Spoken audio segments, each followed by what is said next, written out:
Happy Friday Eve, Detroit. Thanks for joining us on this Thursday, May 2nd. I'm your host, Jamie Sherrod, and you're watching Live Now Detroit. Live from the Fox 2 newsroom, this is Fox 2 Detroit. Developing on Detroit's west side, the search continues for the gunman who shot 4 people at a neighborhood park. That's including a pregnant woman and 2 young children. Police say the kids were innocent bystanders playing at the playground.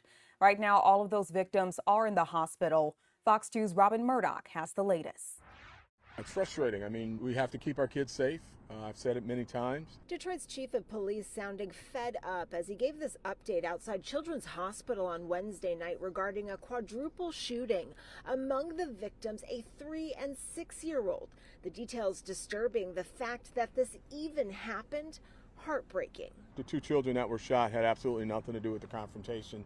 They appeared to be just in the park enjoying a warm spring afternoon or evening. 2 18-year-olds, one who is pregnant, according to Chief James White, were also struck in Stein Park near Faust and Westfield on the west side around 9 o'clock last night.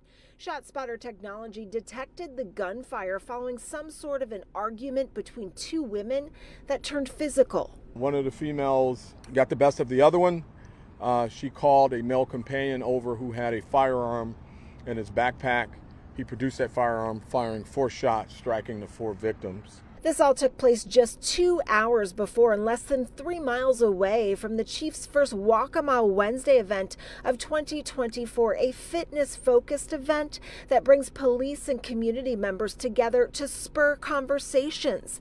This latest shooting and the search for the suspects, now the talk of the town, unfortunately. A coward with a gun decided to bring it and hurt children. I mean, it's awful, and we're going to do everything we can to get them off the street.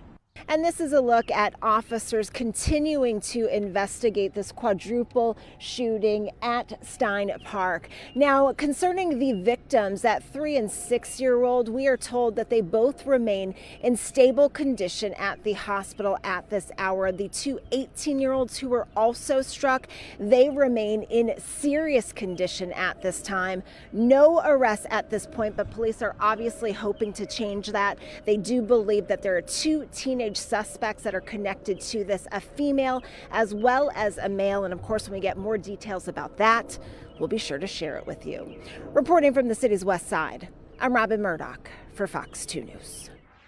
We're also following a developing story out of Southfield. Police are investigating after a car slammed into a commercial building and burst into flames. The chaos happening late last night at the corner of 8 Mile and Nogany Roads. Police telling us a 33-year-old man from Redford Township was killed. So far, no word on what may have caused that crash. Well, the images are a bit disturbing, but they show the moments after the deadly crash at Swan Boat Club, which killed 2 children and hurt several others at a birthday party. Now the survivors are taking aim at the boat club in a lawsuit. Their attorney says the venue bears some responsibility in this tragedy based on how it was constructed and an alleged lack of safety precautions. Now, nearly 2 weeks ago, 66-year-old Marcella Chedster was arrested for drunk driving after crashing into the building during a child's birthday party. We believed, Marco Law here at my firm, that we needed to act quickly on behalf of these victims, and there's several reasons for that. Number one, a lot of these victims need medical care. Well, others named in the lawsuit include Chester herself, her insurance company, and Verna's Tavern, where she was served alcohol right before that crash. Well, the U.S. Marshals asking for your help to track down a murder suspect. Take a look. Daniel Franklin is wanted in connection to the death of a man in Ypsilanti. That happened on the night of March 26. Officers found the victim near West Michigan and Warner Street. You hit me, you left me. What if I didn't make it? What if I was fatally injured right there where I didn't have enough time? The man nearly killed by a hit-and-run driver is finally well enough to come forward and ask for justice. On March 24th, Hassan Casey was riding his motorcycle in the area of Grand River in Plymouth when he was struck by a blue Chrysler Pacifica that turned in front of him.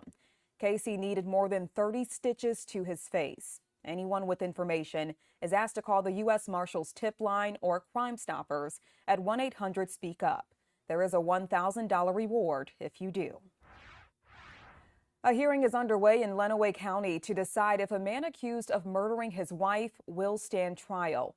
Dale Warner is charged with open murder and tampering with evidence in the case involving his wife, who disappeared 3 years ago. The body of Dee Warner has never been found. Her family suspects she was the victim of domestic violence. The couple was reportedly having marital problems and a divorce was imminent. Warner has pleaded not guilty. Well, it's a day Tigers fans should be celebrating. They picked up a win against the St. Louis Cardinals. But thanks to a fee dispute, some fans were not able to watch the game on TV. Bally Sports Detroit blacked out on Xfinity, and it's become a big issue for baseball fans across the country. Fox 2's Lauren Edwards talked to fans in Detroit who say they aren't happy with the change.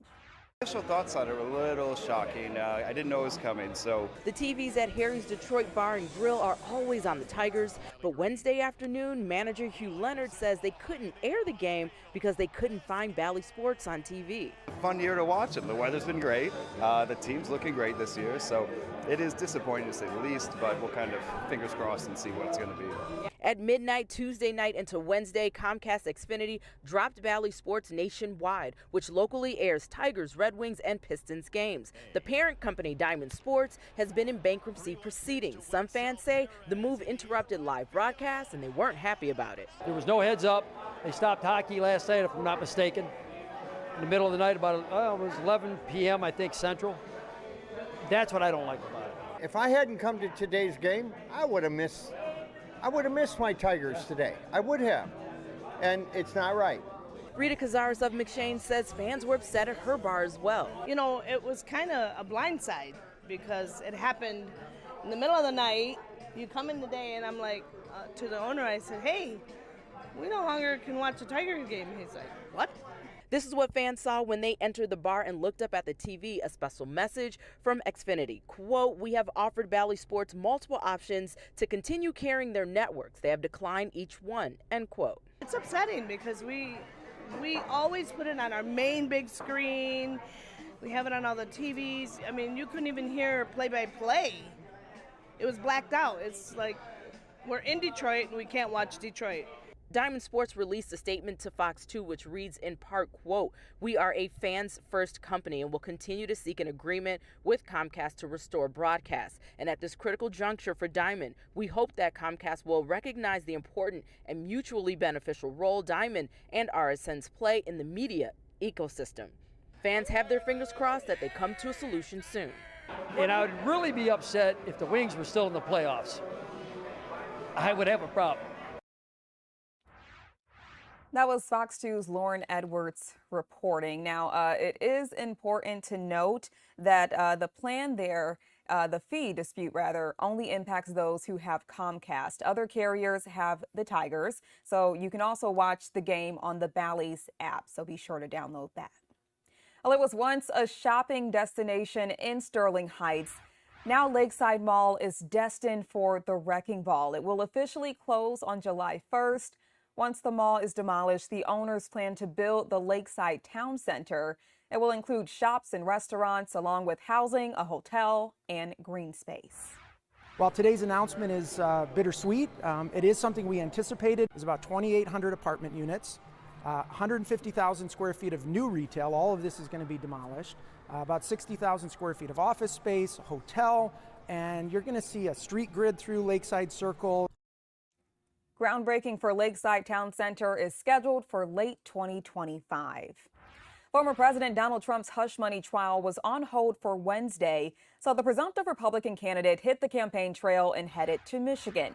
Trump spoke at an airport hangar near Saginaw County. His speech included disproving claims of election fraud and crime claims we showed you earlier this week.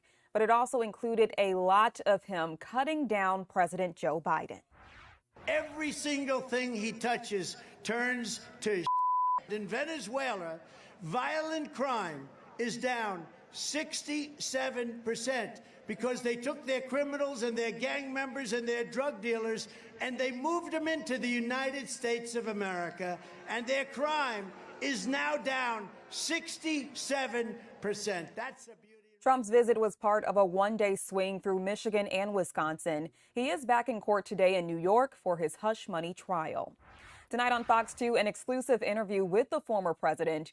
Roop Raj going one-on-one with Donald Trump. Now, one of the topics involves the situation in Gaza. The former president speculates there's a reason why negotiations between Israel and Hamas are not going anywhere. I don't believe the hostages that they're talking about. That's why Hamas is so difficult in negotiations. I don't believe they're still around. I think they're probably gone, unfortunately. Hamas is being very unreasonable right now. And the reason they're being unreasonable, they don't have the hostage. I think bad things happen to a lot of hostages. We'll have much more of Roop's exclusive one-on-one interview with Donald Trump. You can watch it tonight on Let It Rip, and we'll have a replay tomorrow as well. President Joe Biden will return to Michigan later this month. It is our unique privilege and pleasure to announce that our keynote speaker for this historic event will be none other than the 46th President of the United States of America, the Honorable Joseph R. Biden. Mr. Biden will be the keynote speaker at the annual Fight for Freedom Fund dinner hosted by the Detroit branch of the NAACP. The event is May 19th at Huntington Place in downtown Detroit. The Detroit Institute of Arts hosting the 87th annual DPS Student Exhibition. Hundreds of kids from around the city showing off their works in paint, ink, graphite, sculpture, metal, wood, and so many other mediums. It's just a wonderful opportunity for kids that go to Detroit schools that maybe don't know or maybe don't go to an art school and still are like really into art. Creativity is a tool of problem solving. If we can actually have them create things, they will be better off in their lives to solve problems when they ever encounter them. Such incredible artwork there. In total, 40 different DPS schools are represented with submissions from kindergartners through 12th graders. The exhibition runs through May 26th. A fantastic event happening tomorrow night in Detroit. Fox 2's Josh Landon will serve as MC as Detroit Cristo Rey High School celebrates 15 years of supporting students' academic and career dreams. It's the Ray of Light Gala fundraiser at the Godfrey Hotel on Michigan Avenue in Corktown. Attendees can take part in several raffles featuring wine and other prizes. By purchasing tickets or a sponsorship, you can help the school continue its historic 100% college acceptance rate. For more information, head to DetroitCristoRey.org. If it doesn't have soul, it's not even worth putting on your table. So we figured out how to put it in the bottle. And as you can see, my face is on the bottle. A new grocery store opening up in the city of Detroit. How it's different from the traditional supermarket, coming up.